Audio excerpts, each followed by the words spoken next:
तो का हाल बा भाई लोग चली तो ढोड़ा चा तरह से कहा तनी कि जो खेसारी भैया के गनवाइल बटे कौन काची नाम हो। हसीना। अच्छा हाँ तो ऊ तनी गाना लगावा तो तनी के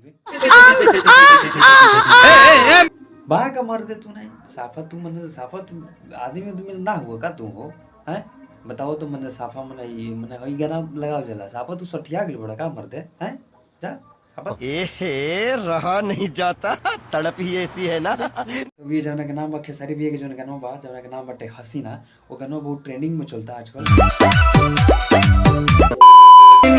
तहरा सीना तहरा सीना भैया ये गाना अपन मन करता कि कपड़वा निकाल के फूक दी ठीक बा। हाँ तो ठीक बा तो अंडरवियर पर हो जो मना के कइले बता। खेसारी भैया के गाना बा न भैया मात्र अभी मतलब फिलहाल में ट्रेंडिंग में अभी जा रहल बाटे ठीक बा ओकरा के मतलब ट्रेंडिंग में जा रहल बाटे और मात्र में अभी 3 मिलियन व्यू आइल बाटे ठीक बा।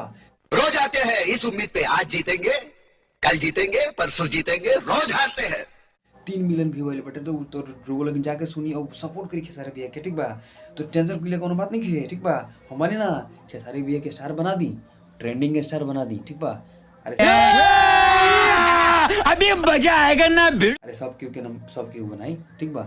और खेसारी भी गाना सुनी जाना के नाम बा हसीना और वो गाना आइल बनू वो मतलब 3 मिलियन व्यू ओकर ऊपर बा क्रॉस बटे ठीक बा।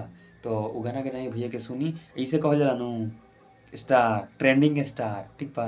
तो ट्रेंडिंग स्टार तो जाकर गाना सुनी भाई लो और खेसारी भैया के सब प्यार दी और हमने की कहत कि खाली खेसारी भैया के सुनी ना सब के जेकर आवता ओकर सुनी मजा ली भैया मजा के दिन बा काहे कि ठंडा लगता ठीक बा ठंडा लगता कि बुझाता कि साला के कुरा दी ठीक बा।